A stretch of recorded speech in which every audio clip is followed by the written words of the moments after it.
First দেখো একটু খেয়াল করো, এই যে I said to my friend, এটা কিন্তু ছিল রিপোর্টিং ভার্ব। আর এইটুকু খেয়াল করো যে হোয়াট আর ইউ ডুইং, এটা কিন্তু ছিল স্পিচ।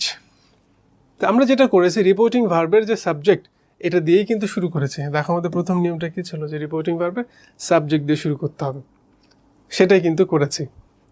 রিপোর্টিং ভার্বের সাবজেক্ট দিয়ে শুরু করেছি। তারপরে দেখো ভার্ব দিয়েছি কি, আস্ক দিয়েছি। কেন আস্ক দিয়েছি? কারণ এটা তো ইন্টারোগেটিভ সেন্টেন্স, এটা তো প্রশ্ন।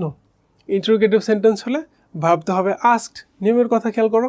ওকে, তারপরে এই যে অবজেক্টটা দিয়ে দিয়েছি মাই ফ্রেন্ড, তাহলে রিপোর্টিং ভার্বের অংশটুকু লেখা হয়ে গেল, আই আস্ক মাই ফ্রেন্ড হয়ে গেল। এবার ইনভার্টেড কমা তুলে দিয়ে কানেক্টর দিতে হবে। কানেক্টর আমরা কি দিয়েছি? ওয়ার্ড দিয়েছি, ডাব্লিউএইচ ওয়ার্ড দিয়েছি।